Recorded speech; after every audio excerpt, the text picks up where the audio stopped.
సంవత్సరం dry fruits తినేసి sugar బాగా తింటే బలం అనుకుని షుగర్ ప్రాసెస్ ఫుడ్ అంతా తీసేసుకొని ఉంటే ఎంత ఘోరమైన పరిస్థితులు ఎదురవుతున్నాయో రీసెర్చ్లో తెలిసింది. మొన్ననే ఒక 2050 వచ్చేటప్పటికి దాదాపు 44 కోట్ల మంది షుగర్తో బాధపడతారంట. ఎందుకో తెలుసా? ఫుడ్ బాగా తీసుకోవడం వల్ల. ఏ ఫుడ్? డ్రై ఫ్రూట్స్, షుగరు, లేకపోతే అధికంగా ప్రోటీన్ ఉందని నాన్ వెజ్ తీసుకొని తినటము, ఇవన్నీ చేస్తూ ఉంటే మీ శరీరము దానికి తగ్గట్టు యాక్టివిటీ లేకపోతే మీ శరీరంలో ఏ విధంగానూ ఒక పని జరగకుండా అలాగే స్టేబుల్గా ఉంటే డయాబెటీస్ అన్నా వస్తుంది, లేదంటే ఒబిసిటీ అన్నా వస్తుంది.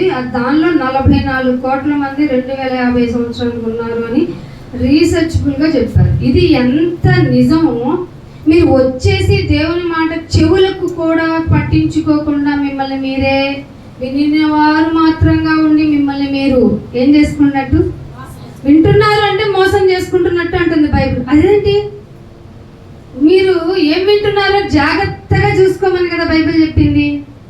మరి వింటున్నారు అంటే ఏంటి? విని అలాగే ఉండిపోవద్దు అని బైబిల్ చెప్పేది. విన్నావా? ఈ రోజు నువ్వు చేసిన యాక్టివిటీ వల్ల దేవుడు ఎంత ఆనందంగా ఉన్నారు, దేవుడు నిన్ను ఏ విధంగా యాక్సెప్ట్ చేస్తున్నారు అనేది మదిలోనికి రావాలి. వచ్చి వెళ్ళిపోవడం. నీకు 50 వారాలు వచ్చారనుకోండి, సపోజ్ ఒక వారం 2 వారాలు తీసేయండి. యాక్చువల్గా ఇయర్కి 53 వారాలు కదా. ఆ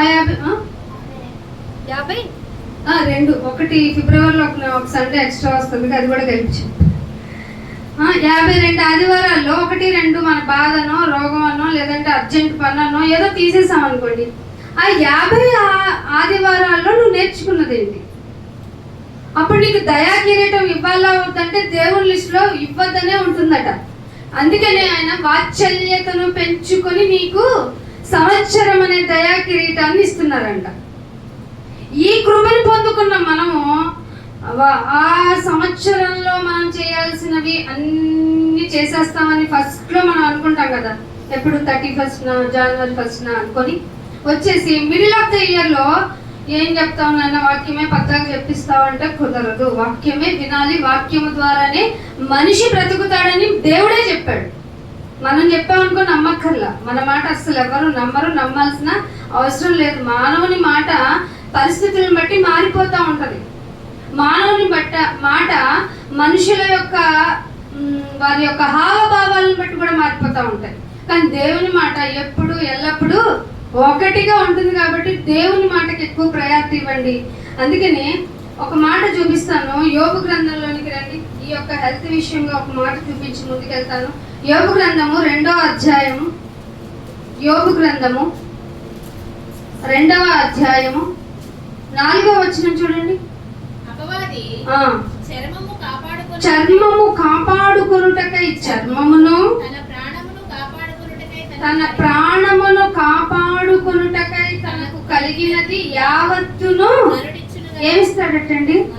నరుడు ఏం చేయగలడో తన ప్రాణాన్ని కాపాడుకోవడానికి అని చెప్పింది ఎవరో తెలుసా? అపవాది. ఇది ఎక్కడి నుంచో ఏర్కొచ్చినా మీ బైబిల్ అన్నిట్లో ఉందా? ఎవరి బైబిల్లో ఉన్నా లేదా? చదువుతున్నారు, చూస్తున్నారా? బైబిల్ ఓపెన్ చేశారా? చర్మాన్ని కాపాడుకోవడానికి చర్మాన్ని ఇచ్చేస్తాడు మనిషి. నాకు ఈ వాక్యం ఎందుకు గుర్తొచ్చింది అంటే, ఇందాక న్యూస్ నిన్న అనుకో చదువుతుంటే హ్యూమన్ ట్రాఫికింగ్ ఎక్కువ జరుగుతుంది. మానవ అక్రమ రవాణా బాగా జరిగిపోతుంది ప్రపంచంలో. ఎందుకంటే మనుషుల యొక్క చర్మం చాలా అవసరం అవుతుంది. ఇంకొక మనిషి బాగా అందంగా తయారవడానికి, లేకపోతే లేని అవయవాల మీదకి కావాల్సిన చర్మాన్ని పెట్టుకోవడానికి, చర్మాన్ని కూడా తయారు చేసుకోలేని మనిషి అక్రమంగా ఏం ఆలోచించాడు తెలుసా? ఇంకొకటి పట్టుకొచ్చి వాడు చర్మం వచ్చేసి నేను పెట్టుకుంటే సరిపోతుంది కదా. దానికి మనం పెట్టుకున్న పేరేంటంటే హ్యూమన్ ట్రాఫికింగ్. అంటే మనుషుల్ని కూడా ఇంకొక మనిషి తన స్వంత లాభం కొరకు ఉపయోగించుకోవటంలో అక్రమమైన వేని వెతుక్కుంటున్నాడు. అంటే అది మనిషికి మనిషి అలాగా ముందే చేస్తాడని చెప్పింది ఎవరట? అపవాది. అక్కడ మీరు ముందు మాట అపవాది చెప్పేస్తోంది. చర్మమును కావాలనుకుని చర్మాన్నే కొనుక్కుంటాడు మనిషి. అసలు చెప్తున్నాను చూడండి, తన ప్రాణాన్ని కాపాడుకొనుటకై తనకు కలిగినది యావత్తు, తనకు కలిగినది ఏదైనా అమ్మేసుకొని నాకు వైద్యం చేసేయండి అంటారంట. అది మనిషికి తన ప్రాణం పట్ల ఉన్న బలహీనత. పోతే పోయింది, దేవుడి కోసం అని అనుకునేటువంటి పరిస్థితులు లేవు. కారణం ఏమిటో తెలుసా? మనిషి తన మీద తను ఆధారపడటం వల్ల, దేవుని మాట అంటే లెక్కలేకపోవడం వల్ల, దేవుడి మాటని వారి మదిలోనికి చొప్పించుకొని దాని ప్రకారం మనిషి నడుచుకోకపోవడం వల్ల వస్తున్న ఘోరమైన పరిస్థితులు మానవుల మధ్య ఉన్నాయి. మరి ఇటువంటి పరిస్థితుల్లో నువ్వు దేవుణ్ణి ఏమని అడగగలవు? స్వార్థపరుడుగా విడిపించినని అని అడగలవా? నాయనా నన్ను విముక్తురాల్ని చేయి లోక బంధ భవ్యాల నుంచి అని చెప్పగలవా? ధనమే ప్రాపకమని బ్రతుకుతున్న మనుషుల మధ్య దాన్ని నేను ఎంచుకోవటం లేదు నాయన, నీవు మాత్రమే, నీ మాటలు మాత్రమే నాకు ప్రక్షాళన. నీ ఏమన్నా అనుకోగలుగుతుందా నీ మనసు, నీ అంతరాత్మ? దేని గురించి నీ ప్రాకులాడుతుంది? శరీరం పరిగెత్తించినంత వరకు పరిగెడుతూ అలసిపోయి అవయవాలను అన్ని అరిగించుకొని పక్క మీదకి చేరిపోయి లేవలేని స్థితిలో ఉన్న తర్వాత ప్రాహిమాం తండ్రి అంటే దేవుడు నిన్ను ఒప్పుకోగలుగుతాడా? అన్ని బాగున్నప్పుడే, అంతా బాగా జరుగుతున్నప్పుడే నువ్వు దేవుని కొరకు నిలవబడితే నీకు పరిస్థితి వ్యతిరేకమైపోయినా నీవే దిక్కుదేవా అంటూ నిలబడిన నీ కోసం చూస్తాడా? అవసరాల కోసం శరీరాన్ని అరగదీసి ఆ అరగిపోయిన శరీరం వల్ల వచ్చిన రుగ్మతల వల్ల పడక ఎక్కేసిన నీ జీవితం నాయన నీకు అప్పగించేస్తా అంటే దేవుడు ఒప్పుకుంటాడు? చెప్పండి మీరు. నా మాటలు జస్ట్ వింటే సరిపోదు, పరిశీలన అవసరం. పరిశీలించుకుందే మనం ఎక్కడికి వెళ్ళలేం, పరలోకానికి వెళ్ళలేం. అందుకే ఇక్కడ చేరుకున్నప్పుడు నీవైనా, చెబుతున్న నేనైనా, నుంచున్న నేనైనా, మాటలు వింటున్న మీరైనా, ఇవేందో ఎవరైనా సరే ఇక్కడికి వచ్చిన తర్వాత మనలో ఉన్న బలహీనతను కడుక్కోవడానికే ప్రయత్నం చేయాలి. ఆ ప్రయత్నంలో క్రియలు చూపించాలి. నాయనా నేను నిజంగానే నన్ను నేను రెక్టిఫై చేసుకుంటున్నాను, నా గురించి ఆలోచించడం కన్నా నా మీద పూర్తి అధికారం నీది కనుక నీ మాటకే నేను సమ్మతించుకుంటున్నాను అనేటువంటి కమిట్మెంట్ నీ లైఫ్లో లేకపోతే వాక్యం నీకు రుచించదు, వాక్యం ఇష్టపడలేవు, శరీర సంబంధిగానే ఉంటావు. శరీర సంబంధమైన కోరికల్ని ఇక్కడికి వచ్చి అడుగుతావు, కానీ శరీర సంబంధమైన జీవన విధానము మరణమే అని బైబిల్ చెప్పింది. ఏ మరణం? అందరికీ వచ్చే మరణం కాదు. బైబిల్ చెప్పిన రెండవ మరణం గురించి నీకు అవగాహన ప్రతి సెకండ్ గుర్తుండాలి. లోకపరమైన మరణం వల్ల ఎవరికి ఏ ఇది లేదు, అది అందరికీ సంప్రాప్తమైపోయింది. ఒక మనుషుని ద్వారా ఎలా వచ్చిందో అది అందరికీ వచ్చేసింది. దాన్ని అడ్డుకునేది ఇది లేదు. సో మనం దాన్ని యాక్సెప్ట్ చేయాల్సిందే. నేను బాగా బ్రతుకుతున్నాను దేవుని కొరకు, so I need more life అంటే అది నువ్వు చేసే క్రియల మీద డిపెండ్ అయి ఉంటుంది. కానీ నీకు నువ్వు ఆయుష్ పెంచుకునే స్టామినా ఈ ప్రపంచంలో ఎక్కడ, ఎవరి వల్ల, ఎందువల్ల, ఏ ఆహార పదార్థాల వల్ల కూడా నేరదు కూడా.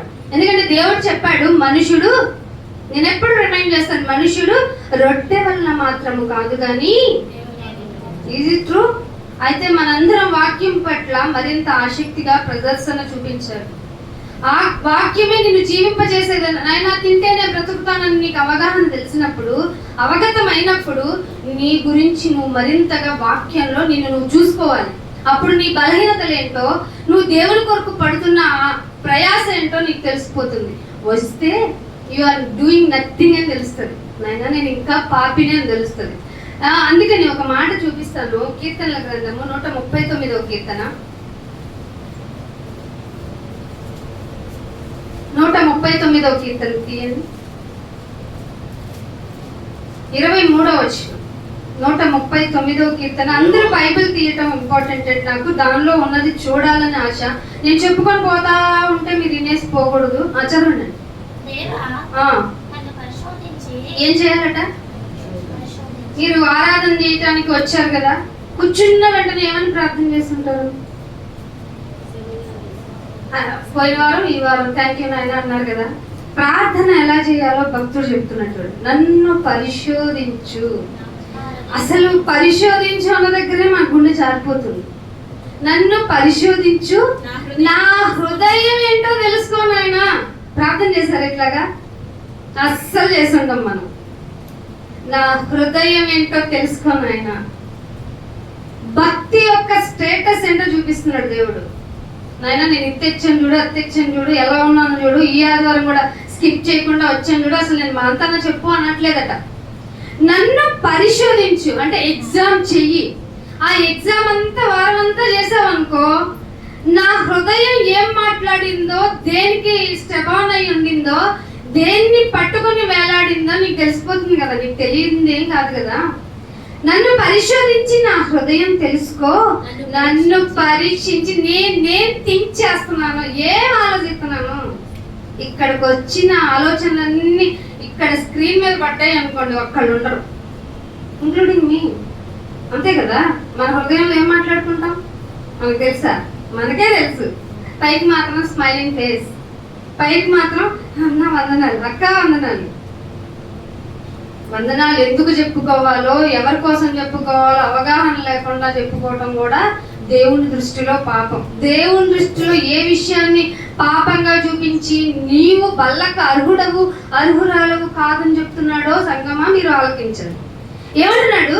దేవా నన్ను పరిశోధించు, నా హృదయము ఫస్ట్ నీ హృదయం ఏమిటో దేవుడు తెలుసుకునేలాగా ఉంచుకో.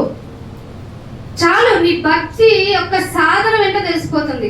నన్ను పరీక్షించి నా ఆలోచన మన చేతిలో ఉంటుందండి? అస్సలు ఉండదు. పరిస్థితిని బట్టి మారిపోద్ది. రోగం వస్తే ఇంకోలాగా మారిపోద్ది, డబ్బులు ఉంటే ఇంకోలాగా మారిపోద్ది, వస్త్రధారణ వల్ల ఇంకొకలాగా మారిపోద్ది. అందుకే దేవుడు వస్త్రధారణ మీద మెయిన్ కాన్సన్ట్రేట్ చేశాడు. నువ్వు వేసుకున్న కలర్ని, నువ్వు వేసుకున్న మెటీరియల్ని, నీ యొక్క వస్త్రధారణే నిన్ను రిప్రజెంట్ చేస్తుంది అని చెప్పాడు. అందుకే ధనవంతుడిని ఏమన్నాడు? నువ్వు అధికమైన మంచి బట్టలతో సొప్పడిపోయావురా అన్నాడు. అంటే మంచి బట్టలు వేసుకున్న దేవుడు కోపమా? అస్సలు కాదు. ఆ బట్టలు వేసుకుని నువ్వు చూపించిన ఆ యాటిట్యూడ్ ఆఫ్ లైఫ్ నిన్ను చూసావా, దాన్ని పట్టుకున్నాడు ఆయన. అంత బట్టలు ఎందుకు అని క్వశ్చన్ కూడా కాదు అక్కడ. నా ఆలోచనలు కూడా నువ్వు పరీక్ష చెయ్యి అన్నాడంటే దేవుణ్ణి ఏ విధంగా భక్తుడు అడిగేస్తున్నాడో చూడండి, ఏ విధంగా భక్తిని ప్రదర్శించాలో చూడండి. మంచి ప్రార్థన కాదు, మంచిగా పరీక్ష చేసుకుంటున్నాను. నా హృదయాన్ని పరిశీలన చెయ్యి, నా ఆలోచనలు కూడా నువ్వు పరిశీలన చేసేయి అన్నాడా? ప్రార్థన ఇలా చేస్తే భక్తుడు ఇంక జీవితకాలం హ్యాపీ. ఏదొచ్చినా భయపడ్డు, ఏదొచ్చినా బాధపడ్డు, అసలు ఆలోచించుడు. నీవే కదా అన్నిటికీ కారకుడవు. దాన్ని అనుమతించావంటే నువ్వు ఇచ్చావు, నువ్వే తీసుకుంటావు. ఎవరు అన్నారు ఈ డైలాగ్? ఎవరు? యోగు గారు. ఒకళ్ళు కాదు, ఇద్దరు కాదు, టోటల్ ఆడపిల్లలు మగపిల్లలు పోయారే. ఆస్తి మొత్తం వన్డేలో పోవడం అంటే మాటలా పోయారే. ఇల్లు లేదు, సుడిగాలు వచ్చి మొత్తం పోతుంది. మళ్ళీ సుడిగాల నుంచి దేవుడే వచ్చి రిప్లై ఇస్తున్నాడు. అంటే ముందు ఫిజికల్ గా ఎలా ప్రిపేర్ అయ్యారు? ఓ పక్క భార్య ఇంత విసుగు పొంది ఇకనైనా దూషించేసుకో అందంటే వాళ్ళకు ముందు ఏ పరిస్థితులు వాళ్ళిద్దరి మధ్య సంభాషణ జరిగింది అంటే, దేవుణ్ణి దూషిస్తే నాకు మొత్తం పోతుంది, రోగం పోతుంది, కానీ ఆత్మ వెళ్ళి అక్కడ క్వశ్చన్ అయి నిలబడాలి. సో నాకు అక్కర్లేదు, శరీరపరంగా ఎక్కడ ఎన్ని ఇబ్బందులైనా పడతాను అనేది బైబుల్ యొక్క ఎసెన్స్ మీకు అర్థమైతే, నాయనా శోధన వద్దు, నాయనా మాకు బాధలొద్దు అని అన్నారు. శోధనలో మాకు ఏం చేయమన్నాడు? ఆదరణ దయచేయమన్నాడు ఆయన.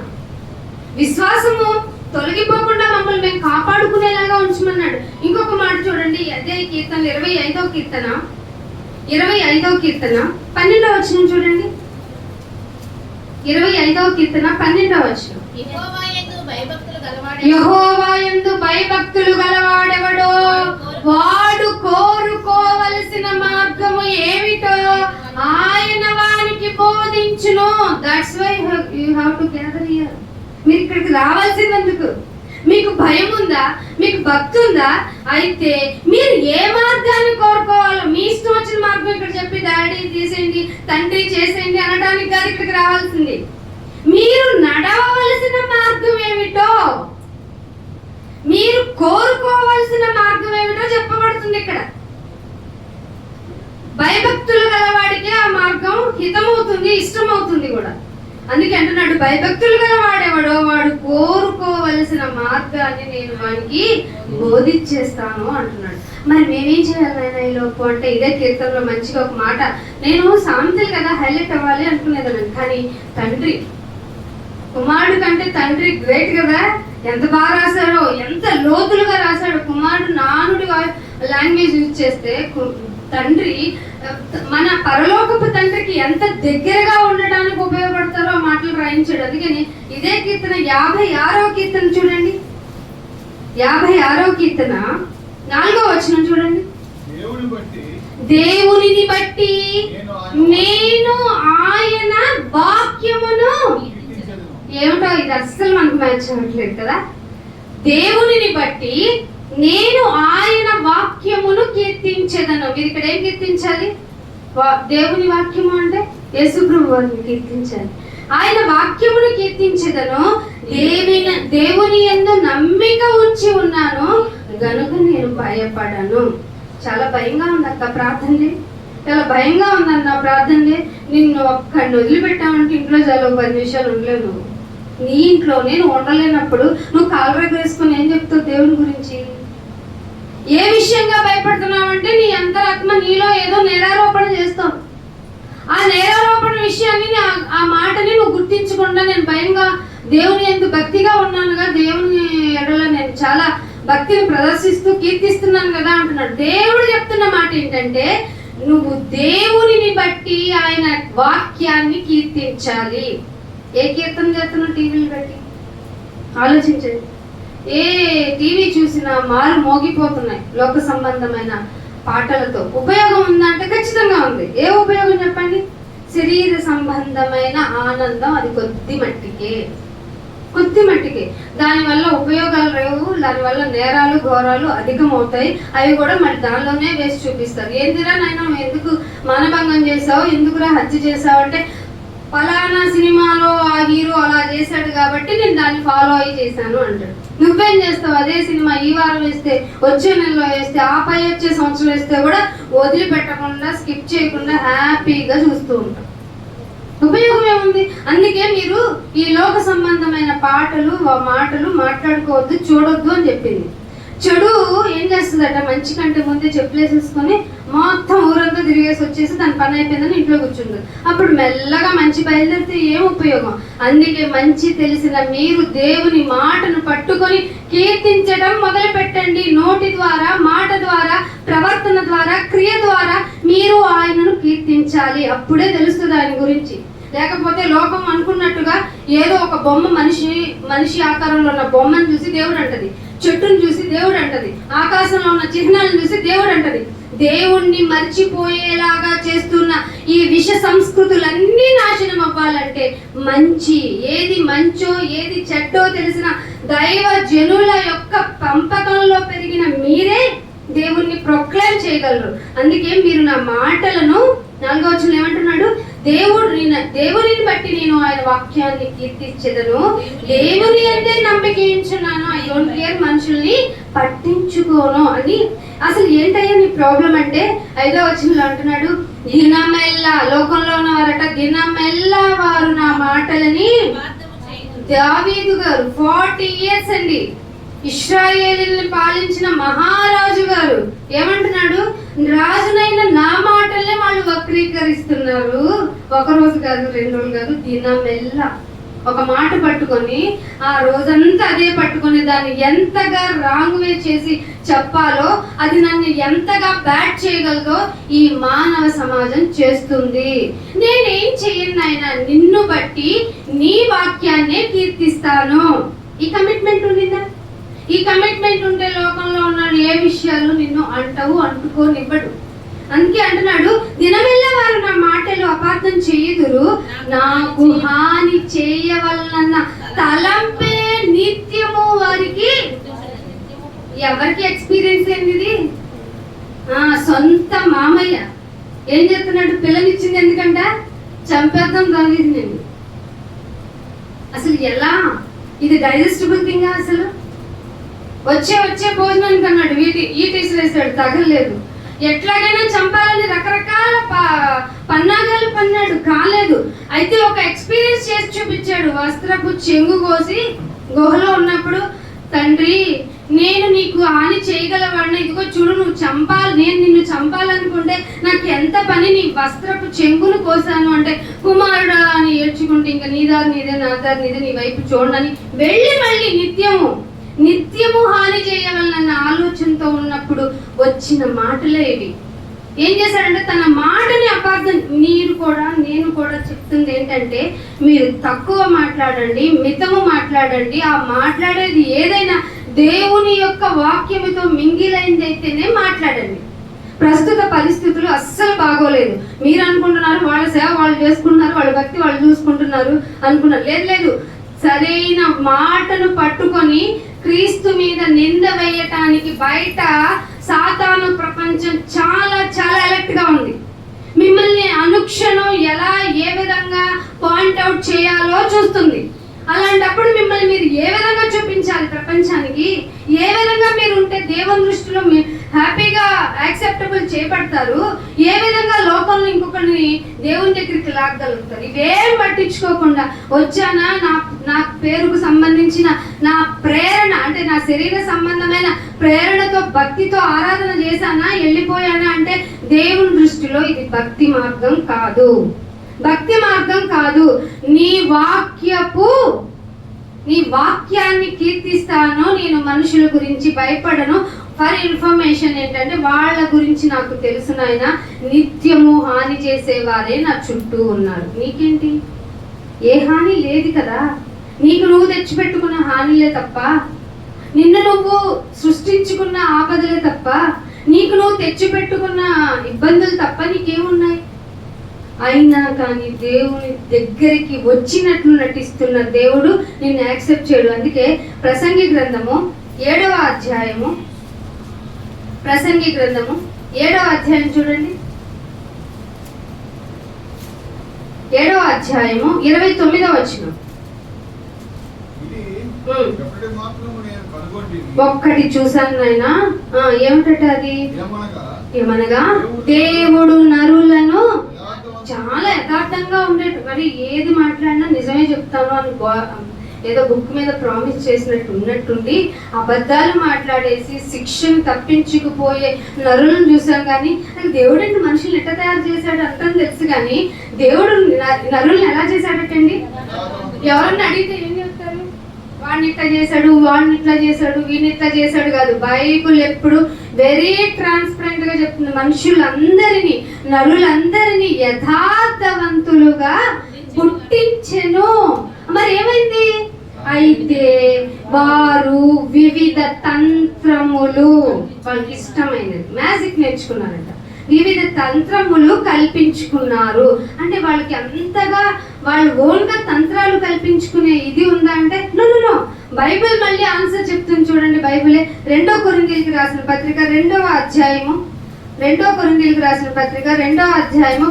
వచనం.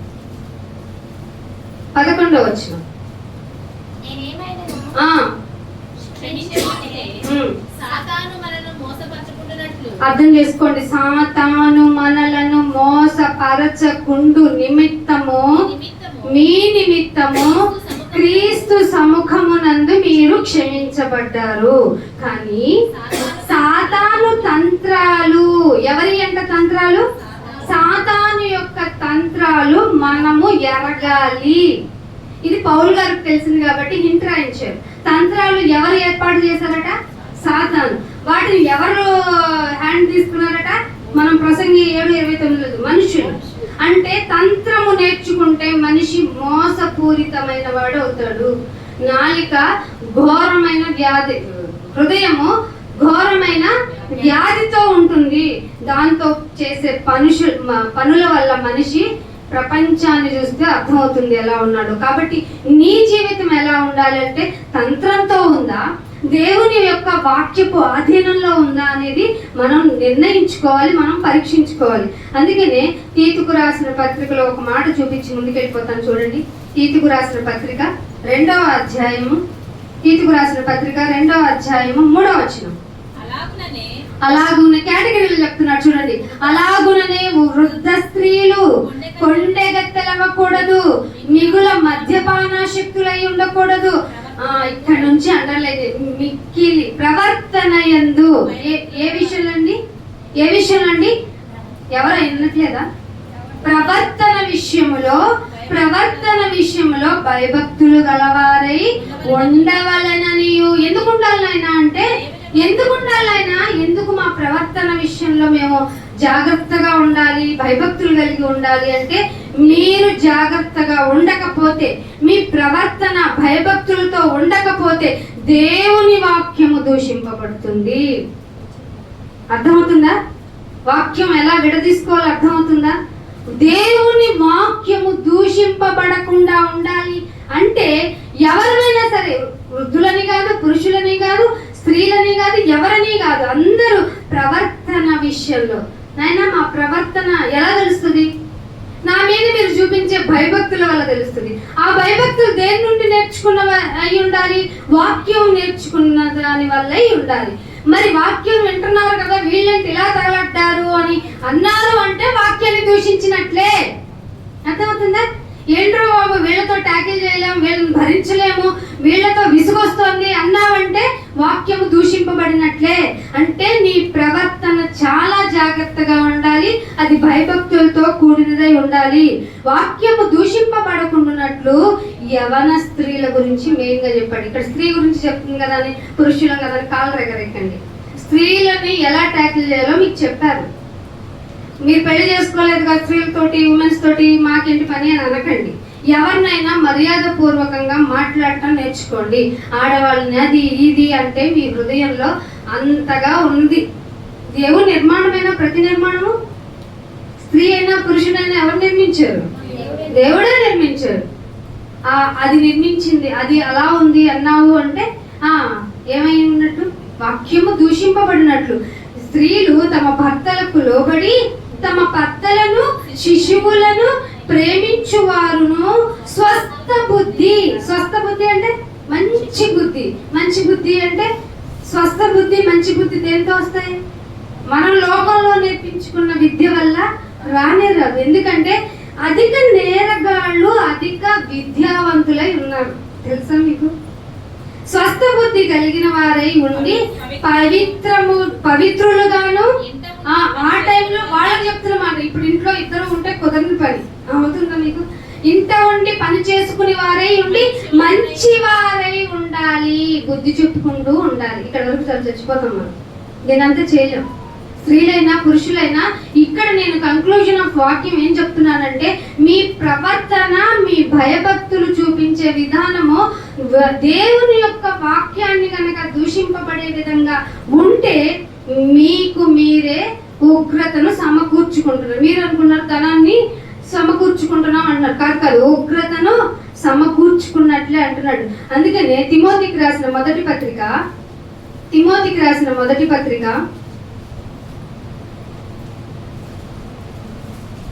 4వ అధ్యాయము 1వ వచనం నుంచి. కడవరి దినములలో అంటే ఎప్పుడు? ఆల్రెడీ స్టార్ట్ అయిపోయింది, ఇవి ఎండింగే. ఆ కాలంలో ఉన్నాం. ఆ కాలంలో ఫ్రూట్స్ కోసం చూడొచ్చా? కానీ దేవుడి యొక్క చూడొచ్చంట. మనం ఇప్పుడు కూడా మ్యాంగోస్ చూస్తున్నాం లేదు? ఇదే నెల జూలై అంటే ఆ కాలంలో ఇవే. అలాగే దేవుడు కూడా ఆ కాలంలో ఈ కడవరి దినాల్లో కొందరు అబద్ధికుల వేషధారణ అంటే పైన చూస్తే ఎంత భక్తుడో తెలిసిపోద్దట.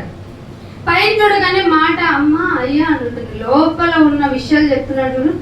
ఎంత భయంకరంగా ఉంటాడంటేనట, వేషధారణ వల్ల మోసపురుచు ఆత్మలయందు దెయ్యముల బోధయందు లక్ష్యం ఉంచి. నాకు షాకింగ్ అండి. ఒక భక్తుడిని అందట, ఒక భక్తురాలు, నువ్వు కనుక వేరే గుడికి వెళ్ళిపోయావంటే నీకు ఏ పూజ చేస్తాను, చేతబడి చేసేస్తానందంట. దేవుడిని నమ్ముకున్నావా? దేవుడి మీద ఆధారపడ్డావా? దేవుడి విషయంగా నువ్వు భక్తిని చేయిస్తున్నావా? భక్తుల్ని పెంచుతున్నావా? అసలు ఎలా చెప్పగలుగుతున్నారయ్యా? ఏం చేశావు అంటే దెయ్యాన్ని వదిలిచ్చాను అంటున్నాడు. శిష్యులు వచ్చి యేసుప్రభు వారి దగ్గర కూడా మాకు దెయ్యాలు పోతున్నాయి నాయన అంటే సాతాను ఎలా పడ్డాడంట? వెలుగు దూతలాగా భూమి మీద పడ్డాడు. అసలు కనెక్షన్ ఉంది మాటకి. సాతాను చేస్తుందిరా నాయన కొన్ని పనులు, మీరు నమ్మకండి అని అర్థం అవుతాడు. అర్థమైందా? దెయ్యాలు నీకు వినాల్సిన అవసరం ఏంటి? నువ్వు దేవుని మాటని చెప్పడం తప్ప నీ డ్యూటీ వేరే లేదు ఇంకా కడవరి దినాల్లో. కానీ చాలా మంది అంట దెయ్యముల బోధ యందు లక్ష్యమించి విశ్వాస భ్రష్టత్వాన్ని తెచ్చుకుంటారని చాలా తేటగా చెప్తే, నువ్వు వెళ్ళే సంఘం ఎలాంటిదో చూడు. వాక్యం మీద నిన్ను బేస్ చేసి నడుపుతున్నారా? శరీర సంబంధమైన ఆశలు, కోరికలు, నీకున్న బలహీనతలు ఇవో పోతాయి, ఇన్ని రోజులుండి పోతాయి, అన్ని రోజులుండి పోతాయి అని చెప్పి నిన్ను మభ్యపరిచి నిన్ను విశ్వాస భ్రష్టులుగా చేస్తున్నారా? ఎందుకంటే ఆల్రెడీ దేవుడు చెప్పేశాడు, కడవరి దినాల్లో ఎలా ఉంటుందట? మనుషుల వేషధారణ మోసపుచ్చేస్తుందంట ఆత్మలని. అంటే ఇక్కడ కూడా పొల్యూషన్ ఉందా? ఖచ్చితంగా ఉంది. కాబట్టి వాక్యము ద్వారా నిలబడిన సంఘమే సంఘము. వాక్యము అంటే సత్యము. సత్యము మీద సంఘము లేకపోతే అది ఏదొక రోజు దేవుని ఎదుట ఖచ్చితంగా ఘోరమైన పనిష్మెంట్ తింటది. సో మిమ్మల్ని జాగ్రత్త పరిచేది వాక్యమే. వాక్యం బాగా చెబుతున్న చోటకే మీరు వెళ్ళాలి. నేనైనా నువ్వైనా సరే వాక్యం మీద బేస్ అవ్వని విశ్వాసము అసలు విశ్వాసమే కాదు. ఇంకొక మాట చెప్తున్నా చూడండి. రోమీలకు రాసిన పత్రిక 12వ అధ్యాయం 10వ వచనం. రోమీలకు రాసిన పత్రిక 12వ అధ్యాయము 10వ వచనం. ఏ విషయంలో అట? సహోదర ప్రేమ విషయంలో ఒకని యందు ఒకడు అనురాగాన్ని పెంచుకోవాలట. మన లోకంలో ఉన్నటువంటి రక్త సంబంధ విషయాల్లో కానీ, బంధుత్వపు విషయాల్లో కానీ పక్కన పెట్టచ్చేమో కానీ, సంఘానికి వచ్చే వారి విషయంలో నువ్వు అనురాగాన్ని పెంచుకోవాలి. నా వల్ల కావటం లేదు నాయన. ఎందుకంటే పూర్వం వాడికి నాకు మధ్య చాలా డీవియేషన్ ఉంది. వాడంటే నాకు పడదు, నేనంటే వాడికి పడదు. మేము కొంచెం వాడు అటు కూర్చుంటే నేను ఇటు కూర్చుంటా, వాడు చెప్తే నేను వెళ్ళిపోయి ఇంట్లో కూర్చుంటా. ఎందుకంటే వాడికి నాకు పడదు అని సంఘంలో వచ్చి ఇద్దరు ప్రే చేసి ఆమెనన్నారా, మీకు పనిష్మెంటే. కాబట్టి ఏం చెప్తున్నాడంటే, సహోదర ప్రేమ విషయంలో ఒకరి యందు ఒకడు అనురాగము గలవారై ఉండి ఘనత వచ్చేస్తుంది. అంటే ఒకడికి ఘనత విషయంలో ఒకరినొకడు నీకంటే నాకంటే నువ్వు గొప్ప నేను చేయగలనా చెప్పు అనాలట. అంటామేంటి మనం? నేను ఎంత కష్టపడ్డాను తెలుసా? నాకు అంత అసలు నాకున్న గొప్ప, నేను ఎంత గొప్పగా చేశాను, ఎంత గొప్పగా హ్యాండిల్ చేశాను అంటావు. అనకూడదట. ఘనత విషయానికి వచ్చేటప్పటికి ఒకనికి మించి ఇంకొకడు గొప్పగా ఎంచుకోండి. నేనేం చెప్తున్నానంటే 11 వచ్చిన ఆసక్తి చూపించే విషయాలు ఇవన్నీ చేస్తూ అస్సలు మందంగా ఉండకండి. వాక్యం ఒక మెసేజ్ అయిపోయింది. 2వ వస్తే మాల కదా, అది కూడా దీని అర్థం. ఏమంటున్నాడంటే ఆసక్తి విషయంలో మాంద్యులుగాక ఆత్మ విషయంలో తీవ్రంగా ఉండాలట. ఆత్మ విషయంలో తీవ్రత గలవారే, బాబు నిన్నే సేవిస్తాం నాయనా, మమ్మల్ని ఇక్కడే ఉంచు, ఇంకా వాక్యముతో కొట్టు నాయనా అని ఆత్మ యందు తీవ్రతను ఏమన్నా చూపించావా? తీవ్రత వదిలిపో. ఏమన్నా ఆసక్తి ఉందా? అసలు ఆసక్తి ఉండిందా? వాక్యం అంటే అసలు వాక్యానికి ప్రయారిటీ ఇవ్వని సంఘం అంటారా? వాక్యాన్ని పెంచి పోషించని, వాక్యములో మీ యొక్క విశ్వాసానికి ఆసనం వేయని మీ విశ్వాసం ఏముంటుంది? ఉండదు. శ్రమలు వచ్చినప్పుడు, బాధలు వచ్చినప్పుడు, వేదనలు వచ్చినప్పుడు శరీర సంబంధిగా ఆలోచించి వెంటనే దేవుణ్ణి దూషించేటువంటి ఘోరమైన స్థితిలోనికి వెళ్ళిపోతాం. కాబట్టి ఆసక్తి విషయంలో మనం ఏమై ఉండకూడదు? అస్సలు మాంద్యతను చూపించకూడదు. ఆత్మయందు తీవ్రతను చూపించాలి.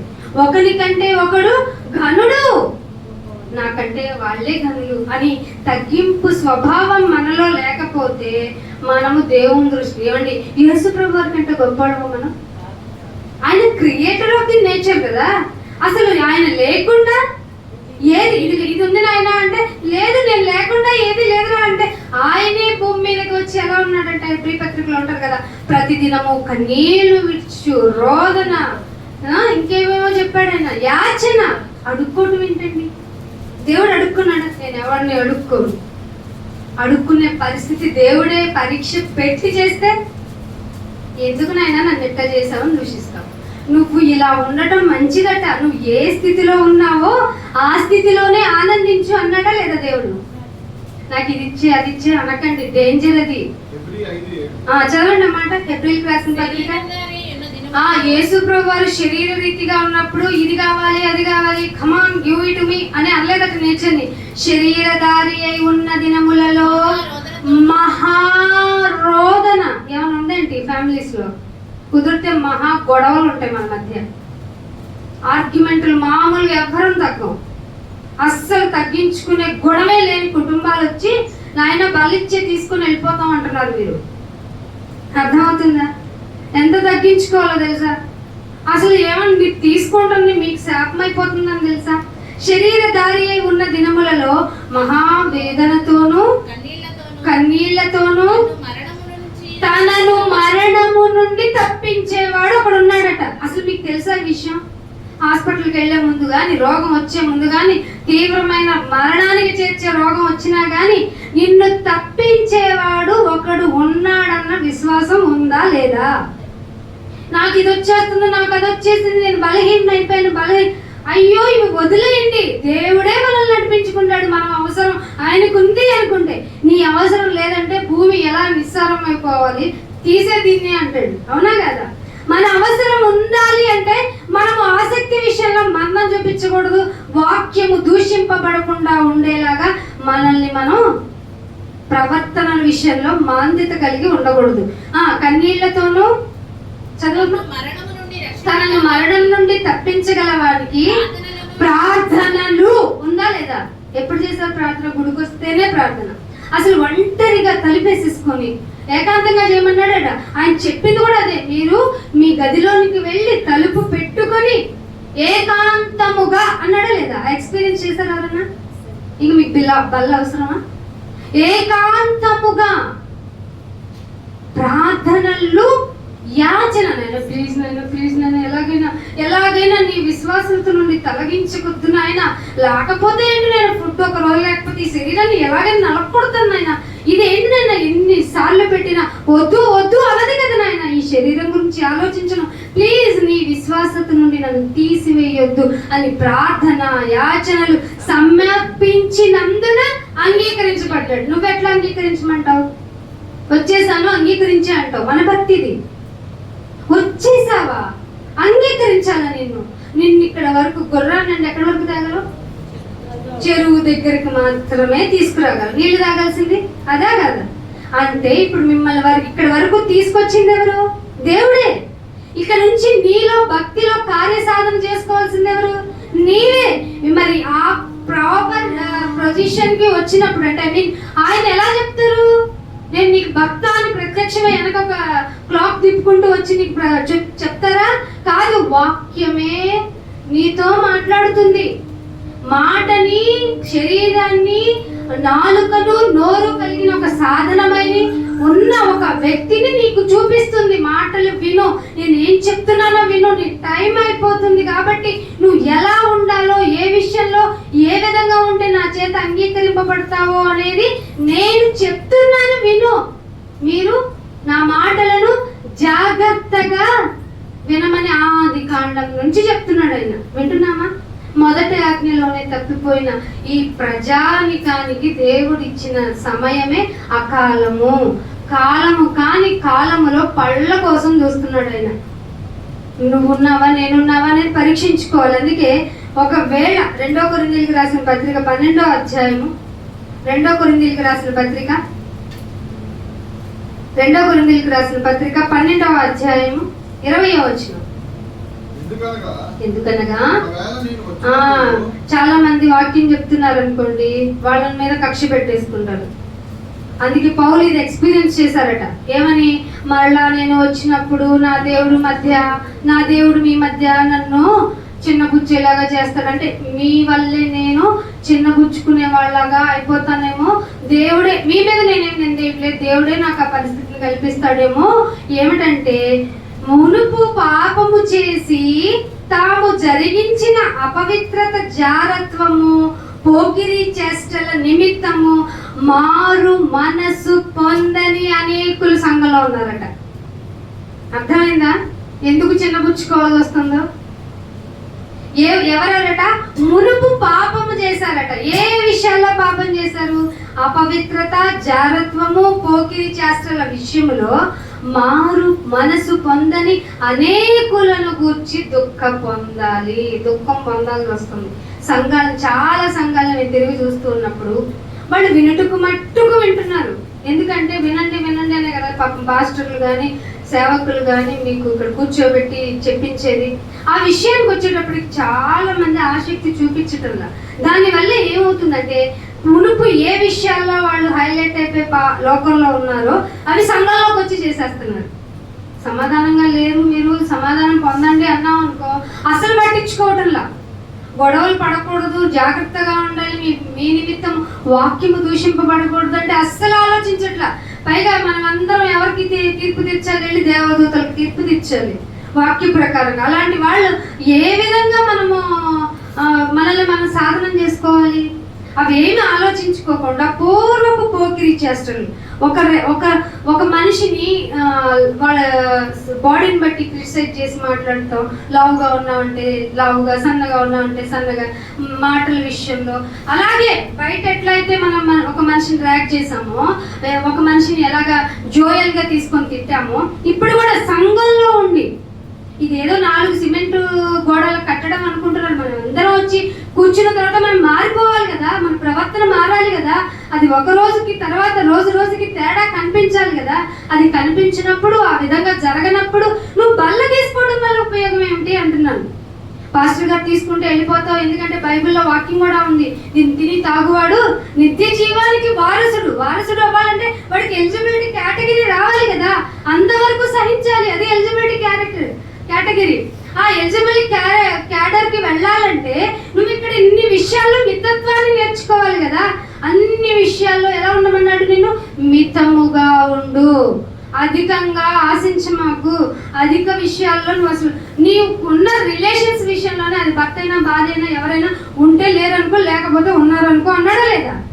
ఈ యొక్క ప్రపంచ నటన అంతా ముగిసిపోతుంది. కింద వచ్చిన కూడా చూడండి, కింద వచ్చిన 21లో ఏమంటున్నాడు? నేను మరలా వచ్చినప్పుడు నా దేవుడు మీ మధ్య నన్ను చిన్నబుస్తున్నాడు. 20వ వచనంలో ఏమంటాడంటే, ఎందుకనగా ఒకవేళ నేను వచ్చినప్పుడు మీరు నాకు ఇష్టలుగా ఉండరేమో అనియు, ఒకవేళ నేనే మీకు ఇష్టలుగా ఉండనేమో అని. ఏంటి ఆ రీజన్స్ అంటే, ఎందుకు ఒకవేళ చెప్పేవాళ్ళు కానీ ఒకళ్ళకి ఒకళ్ళు సంఘంలో ఉన్నవారు ఎందుకు ఇష్టలుగా ఉండలేకపోతున్నారంటే, వాళ్ళ మధ్య కలహం ఉంది. ఏమన్నాయట? గొడవలు. ఒక విషయానికి ఒకళ్ళ నుంచి గొడవ మొదలైతే ఇది దేవుడే చూసుకును గాక అని మనసులో ప్రార్థించి మౌనాన్ని పాటించాల్సిన విశ్వాసులు కూడా ఇళ్లల్లో గొడవలు పెట్టుకొని, కలహాలు రేపుకొని మరి ఉంటే వచ్చి బల తీసుకోవచ్చా? కలహములు, అసూయ. ఎవరికి ఉంటుందండి అసూయ? లోకంలో బయట ఉన్నవాళ్ళు కదా. ఇక్కడికి వచ్చిన వాళ్ళు కూడా ఒకళ్ళని చూసి ఒకళ్ళకి అసూయ, క్రోధం అంటే కోపానికి మించింది. పళ్ళు పట్టుపటా కొరుకొని సీరియస్గా కళ్ళలో కళ్ళు పెట్టి క్రూరంగా చూపే క్రోధము. కక్ష అంటే ఇక మానుకోరు, వాళ్ళ మీద కోపాన్ని మానుకోరు, క్రోధాన్ని మానుకోరు. అది చివరి ఎండ్ ఆఫ్ ది లైఫ్ వరకు ఉంచుకుంటారు. క్రోధములు, కొండెములు. అక్క విన్నావా? ఏది? ఈ విశ్వాసే, ఆ విశ్వాసకుడే. కొండెములు. ఇంకొకటి భయంకరమైన మాట అండి, గుస్స. విశ్వాసులు సంఘానికి వచ్చి గుసగుసలు మాట్లాడుకోవటం. అంత అవసరం ఏముంది? అవసరం ఉందా అసలు? గుసగుసలాడుటయు, ఉప్పొంగిపోయే విధానం. మా దగ్గరే కదా బోధ జరిగేది, మా కుటుంబం నుంచే కదా బోధ జరిగేది. అసలు సంఘంలో పెద్దని నేను లేకపోతే సంఘమే నడవదు. సంఘానికి చేర్చేది మనుషులు కాదండి, మీకు తెలియాలి. వాక్యం కూడా ఉంది, అనేక మందిని దేవుడు సంఘంలోనికి చేర్చాను అని ఉంటుంది అపోస్తుల కార్యాలు. ఉప్పొంగుటయు, అల్లర్లు కూడా ఉన్నాయంట. మీకేంటి బర్త్డే అయితే ఇక్కడ లోకంలో జరిగిందానికి ఇక్కడ జరిగిందని తేడా లేని విధంగా ఉండదు. బర్త్డేస్ విషయంలో వాళ్ళు ఎలాగ ప్రవర్తిస్తున్నారో, లేకపోతే సంఘంగా గ్యాదరింగ్స్ జరిగినప్పుడు ఊరికి ఉప్పొంగిపోయిన మాటలతో మన జీవిత విధానం ఉందనుకోండి. అంటే రోజుకి నీ ప్రవర్తనలో మార్పు కనపడినప్పుడు ఇక దేవుడు అంటే లెక్కలేనట్టే. కానీ పైకి భక్తి గలవారమై ఉండి దాని శక్తిని ఆశ్రయించిన వారు ఇప్పుడు సంఘంలో లెక్కలేనంత మంది ఉన్నారు. ఇప్పుడు మరి వాక్యం కావాలంటారు వద్దంటారు? చెప్పండి. వద్దంటారు ఎక్కువ శాతం మంది. అందుకే పాటలతో పాటు వాయిద్యాలు చాలా రానాయన అంటే డీజే వరకు వెళ్ళింది మన యాక్సెప్టెన్సీ. డీజే ద్వారా దేవుని యొక్క ఆరాధన చేతులు ఊపి కాళ్ళు ఊపి కూర్చొని నుంచొని జరిగించడమే ఆరాధన అంటుంది. మరి వర్క్ చేసేటప్పుడు మాత్రం వర్క్ ఈజ్ వర్షిప్ అనింది కదా. పని చేయడమే ఆరాధన నేర్పించిన ఈ లోకంలో నుండి ఇక్కడికి వచ్చిన మనము పని చేయకుండా మనం కూడా చేతులు ఊపి మాటలతో మీరు దేవుణ్ణి ఆరాధిస్తే, క్రియలు చేయకుండా మీరు కూడా మీ ప్రాణానికి ఉత్తరవాదులే. కాబట్టి మిమ్మల్ని మీరు పరీక్షించుకోండి. పరీక్షించుకునే విధానంలో మీలో ఏమున్నాయో మీరు తెలుసుకుంటేనే మీకు మాత్రమే తెలుసు కనుక దేవుని యందు క్షమాపణ అడిగి బల్లలో చేతులు వేసి ఆయనను క్షమించమని అడగండి. బల్ల తీసుకోవడం అర్హత కాదు, శిక్షా విధి పొందుటకే మీరు తీసుకుంటున్నారు. చాలా మంది శిక్షా విధి పొందుటకి, అది పొందను నాయన, నీకు అనుకూలంగా ఉంటాను, నీ వాక్యాన్ని కీర్తిస్తాను అంటూ మిమ్మల్ని మీరు పరీక్షించుకుంటూ ఆరాధించి బల్లలో చేతులు వేస్తారని ఆశిస్తూ నా ఈ మాటలు ముగిస్తున్నాను. ఒకసారి ఈ వాక్యం మిమ్మల్ని ఏమన్నా ప్రేరేపించిందా, పరిశీలన చేసుకోమనిందా? ఒకసారి కళ్ళు మూసుకొని మీ అంతటా మీరే ప్రార్థన చేయండి. ప్రార్థన చేస్తాను. తండ్రి, మీకు ఎంతో వందనములు నాయన, మాతో మాట్లాడుతున్నందుకు స్తోత్రం. అవిధేయులు నాయన, ఏమాత్రము ఎన్నిక లేని వారముగా ఉన్న మమ్మల్ని కేవలం నీ ప్రేమ కృపతో మమ్మల్ని ఆదరించావు, ఆదుకున్నావు, రక్షించావు. మీరు ఇచ్చిన అర్హతతో నాయన మేము ముందుగా జరగవలసిన కార్యక్రమం అయినటువంటి దీన్ని తప్పక చేయమన్నటువంటి మీ ఆజ్ఞను నెరవేర్చడానికి వచ్చినప్పుడు మా క్రియలన్నీ బాగా ఉండి మాంద్యులము కాకుండా ఆసక్తి విషయంలోనైనా తీవ్రత కలిగి మా జీవితాన్ని మలుపు తిట్టుకునే భాగ్యం తెచ్చి ఎల్లప్పుడూ నీ వాక్యంలో కీర్తించే వారంగా మమ్మల్ని సిద్ధపరిచి మహిమ పొందమని యేసుక్రీస్తు వారి పరిశుద్ధమైన నామమున ఈ ప్రార్థనను అడిగి వేడుకుంటున్నాము తండ్రి. Thank you.